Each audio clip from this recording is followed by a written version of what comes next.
Eyewitness News at 5 starts now. But whenever you can, and I mean this, move it outdoors. So if you're planning to get together with family, move it outdoors. Science behind that simple message might be the key to prevent moving backwards in a fight against COVID-19. A high-profile death brings attention to a disease that impacts hundreds of thousands of Americans every year. One local cancer center says COVID shouldn't prevent you from getting a crucial test. Fans of recreational marijuana now have a new shop to check out. South Beloit's mayor lays out what it will mean in dollars and cents for the city. Good evening, I'm Mimi Murphy. And I'm Eric Wilson. Local health leaders warn now is not the time to relax when it comes to COVID-19. And when it comes to gathering, move it outdoors is the message they want everyone to hear. Winnebago County Health Department Director Dr. Sandra Martell says a recent Japanese study shows patients were 20% more likely to be infected by coronavirus while indoors when compared to outside. 55 new cases of COVID have been reported in the county. That bumps the 7-day positivity rate up to 8%. The news comes as a number of states have seen a recent spike in new infections. Earlier today, California's governor announced more than half of the state's counties would be forced to shut down indoor operations once again. Martell says to keep our region safe, it comes down to common sense. The only tools we have left are things like masking, hand washing, social distancing. And what we don't want to have to do is like so many of the states are having to do, which is move backwards, which is I call the rollback. Rolling back, closing things. We certainly don't want to go into sheltering inside during our beautiful summer months. Statewide, nearly 900 new cases of COVID were reported in the last 24 hours, but only 6 deaths were reported. DeKalb police make a quick arrest after a weekend murder. 27-year-old Wayne Slater is charged with first-degree murder. Prosecutors say he shot and killed a 32-year-old man last night. Officers were called to West Hillcrest Drive near North Annie Glidden Road around 7:45. The victim was found suffering from gunshot wounds.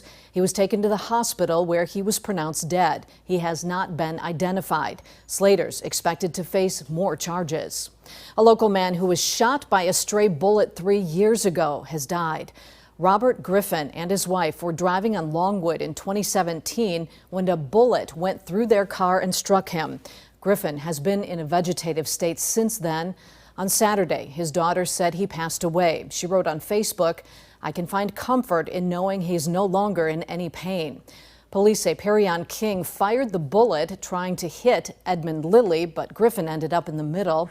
King was found guilty of attempted first-degree murder in 2018. Lilly was acquitted of any charges. No word yet if either man will face upgraded charges. It's grand opening day for another state-line recreational marijuana dispensary. This time it's in South Beloit. Reporter Michelle Rave was there for the ribbon cutting, and she found out even those with no interest in pot will still cultivate the benefits. 3, 2, 1. It's an ideal area. We're excited. This is an opportunity. And we hope to take advantage of it. Just a few minutes from the Illinois-Wisconsin border, Sunnyside Dispensary opened up a new location in South Beloit. Located near Highway 75 and Interstate 90, South Beloit Mayor Ted Rail believes this will lead to a business boom for the area. We value jobs. We value revenue. He also says homeowners who have no interest in recreational marijuana will still reap the benefits of the new dispensary. And we know the benefit it will have for the homeowner in terms of easing some of that property tax. Mayor Rail says the dispensary is expected to generate $200,000 in tax revenue every year.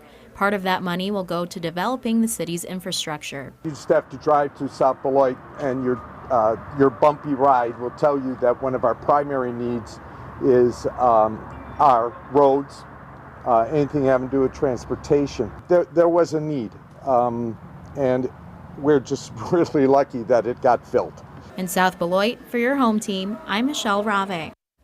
Thousands of residents have to boil their water after a large water main break. The city of Rockford issued the boil order for the West Hydraulic Pressure Zone. That's a majority of the west side, spanning from Harrison Avenue to Meridian and north of Elmwood. You're being asked to boil tap water for 1 full minute before drinking or cooking with it. The city estimates this will be in place until tomorrow morning. Right now, Rockford Water's flushing the impacted area and collecting water samples. The death of a Hollywood actress draws attention to the importance of breast cancer screenings. Kelly Preston died over the weekend after a 2-year fight with breast cancer.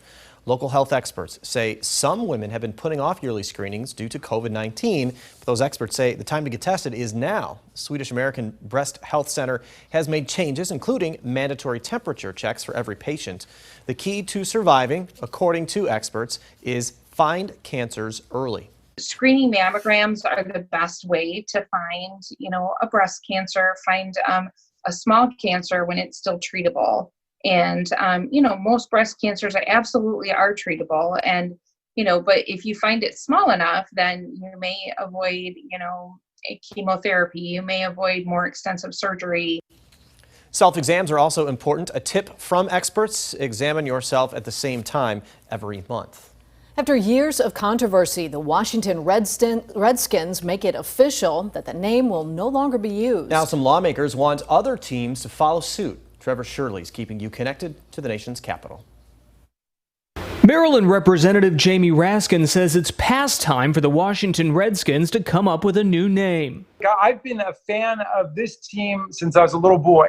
I've gotten increasingly uncomfortable being a fan. As a representative of the state where the team plays, he says the name is a distraction. Because that name is inextricably an affront, an insult. Now, Ohio Democratic Senator Sherrod Brown hopes the Cleveland Indians make a change too. Cleveland had a very successful Negro Leagues franchise when baseball was all white. Brown says that team, the Cleveland Buckeyes, made strides for African American players. And I think you put the name based on part of that tradition. A spokeswoman for Ohio's other senator, Republican Rob Portman, said changing a name is, quote, ultimately a decision that the team will make after engaging with the community. Just last week, President Trump accused both the Redskins and the Indians of caving to political correctness. Today, White House Press Secretary Kayleigh McEnany said the president thinks Native Americans don't want the names to change. He believes that the Native American community would be very angry at this. But Raskin says the president doesn't get the country's current mood. I don't know that the president can really understand the insult when he calls Elizabeth Warren Pocahontas. The Redskins haven't said what the team's new name or logo will be. Reporting in Washington, I'm Trevor Shirley. If you haven't filed your taxes yet, you still have some time. This year's federal and Illinois income tax deadline is Wednesday, July 15th. The date was pushed back earlier this year due to COVID-19. Tax experts say if you haven't filed, you might want to do it online. IRS employees working from home has created a huge backlog of paper tax returns. As of mid-May, that backlog reached nearly 5 million. That means those who file using paper may have to wait a while for any refunds. Rockhouse Kids is trying to make their facility safer for the kids they serve. They're getting a $2,300 grant to install more security cameras at their 7th Street building. The money's coming from the J.L. Clark Foundation. Rockhouse Kids executive director says safety and security is their top priority. This is just the latest of several donations for the organization. In the past few weeks, they've received grants to continue serving hot meals and to add a mural to the building. Rockford Ski Bronx will be back on the water this week. They had to cancel several shows because of the pandemic, but announced they will have their very first ski show of the season Wednesday. It's at Shorewood Park at 7. If you want a spot on the bleachers, get there early. Because of COVID restrictions, they're only allowed 20% capacity on those bleachers. So the team's actually telling people to bring their own lawn chairs for social distance seating. It's been a much more comfortable start to the work week as the temperatures have stayed out of the 90s. Yeah, well out. But the big question now is how long until the heat returns. Now your first warm weather forecast with meteorologist Kevin Doom. We'll start with a live look over downtown Beloit, East Mercy House Skytrack. We're seeing a little bit more cloud cover than we'd like to, but nonetheless, we're seeing quite a bit of blue sky over what has been an overall great Monday here in the state line. Temperatures were once again very comfortable today, topping out in only the upper 70s to lower 80s, so very mild, but definitely not too hot. We're currently at 82 in Rockford, whereas it's 81 in Freeport, 78 in Monroe, and 81 for a current temperature up in Janesville. But we will be back on the warm side of normal very soon here. As we zoom out, take a look at some of the temperatures across the region. You can see much warmer air brought about by very strong southerly winds is situated out to our west. That will eventually make its way over to the east, over into the state line, bringing us some more warm temperatures, definitely on the warmer side of normal. Now, these strong southerly winds are actually chasing an area of low pressure up to our northwest that will also bring us a decent chance for some showers and thunderstorms late tomorrow and into Wednesday as well. But we haven't seen any rain today. This large area of high pressure situated right over the lake is what's keeping pretty much every state bordering the lake nice and dry, although we are seeing a good bit of cloud cover today. But zooming out, we can see this system of low pressure currently bringing some showers to parts of North Dakota, far northwest Minnesota. This is the system we were talking about that's going to drag this cold front here along to the east over the state line, and that is what's going to bring us our good chance for some rain later on tomorrow and into Wednesday. But conditions will remain dry through the night tonight. In fact, a lot of this cloud cover is going to clear up pretty nicely here in the next several hours, so we should be mostly clear overnight tonight. Cloud cover will be increasing throughout the day tomorrow, leading up to this chance for rainfall. Now, we could be seeing rain as early as the evening hours or so, mid-evening, but the better chance definitely does come in the late evening and overnight hours for some showers and a few thunderstorms as well. Now, this chance for some rain actually does stick around through much of our Wednesday. We're expecting pop-up showers and thunderstorms through most of the day on your Wednesday. And then our heat is also going to make a comeback, even though it's felt very comfortable here the last couple of days. We will be back, as I mentioned, on the warmer side of average by tomorrow. And then the heat and humidity is just going to continue to rise here through the week and into the weekend. You can see temperatures getting up through the upper 80s, eventually back into the 90s by the weekend. Then look at our dew point temperatures. Right now we're in the mid 60s or so. They warm up to near 70 degrees, eventually the mid 70s by the weekend, accompanied by temperatures in the lower 90s. That can make things feel more like the hundreds. Heat indices in the triple digits could very well make a return to the state line by this weekend. But tonight, things are going to be very seasonable. Temperatures falling into the mid 60s for a low, accompanied by some mostly clear skies. Cloud cover increasing through the day tomorrow as temperatures reach the upper 80s. And then we do have that chance for some showers and storms later on in the evening, lasting through the overnight and lasting through much of our Wednesday as well. Now, looking ahead with our 7-day, you can see this gradual warm up here, eventually reaching the 90s again by Friday. We do get a little bit of a break from the rain on Thursday, but throughout the weekend, we can expect a few pop-up showers and storms, especially Friday and early on in the day on Saturday. The latter half of Saturday and Sunday look to be primarily dry with a good bit of sunshine, but once again, that heat is really going to kick it into full gear, lower 90s, and then that high humidity could make things feel more like the triple digits. Eric and Mimi?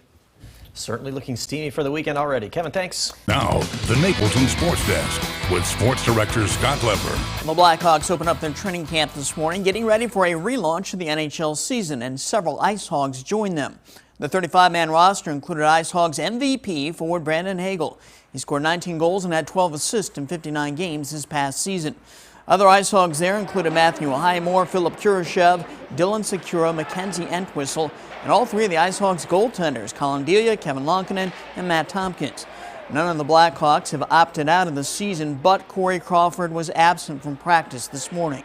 The Blackhawks will hold camp for a couple weeks. They'll leave for Edmonton July 26th. The qualifying round for the playoffs will begin August 1st. The Blackhawks will play the Oilers in a best-of-5 series. The fall and winter sports seasons for some sports at Rock Valley College are being pushed back due to the coronavirus.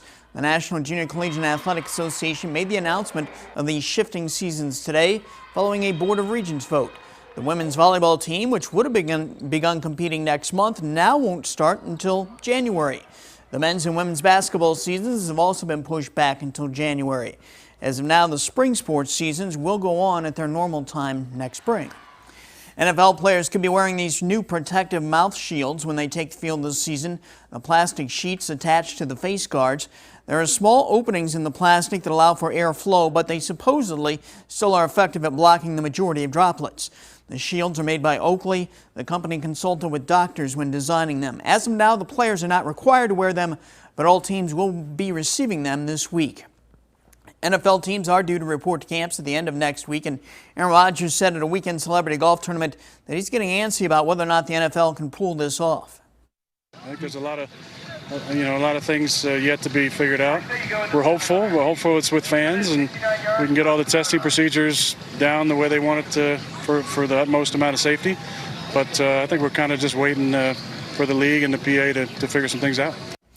Brian Urlacher could become part owner of a Major League Baseball team. He's one of several former and current NFL players who have joined Alex Rodriguez and Jennifer Lopez as investors trying to buy the New York Mets. They made an offer of $1.7 billion. The Cubs were missing one very key person at their practice today at Wrigley Field, manager David Ross. He couldn't show up because he hadn't received his coronavirus test result from a test he took on Saturday. Ross had not shown any symptoms. The Cubs played it safe. 5 other Tier 1 individuals from the Cubs, none of them players, also did not attend the workout. And the White Sox say their broadcasters on both TV and radio will be announcing both home and away games this season from their home radio booths at Guaranteed Rate Field. No traveling to road games, and they will practice social distancing in their broadcast booths. After an incredibly comfortable day here in the state line, conditions will remain comfortable through the night tonight. Very seasonable low in the mid-60s. Clear skies overhead. Increasing cloud cover through the day tomorrow with temperatures in the upper 80s will lead to a chance for some showers and thunderstorms late tomorrow evening into the overnight hours, which will last through much of Wednesday. And then temperatures then skyrocketing back into the 90s by the weekend with a few chances for showers and thunderstorms here and there. Lower humidity is nice. Thanks, Kevin. And thank you for spending some time with us. Stay safe.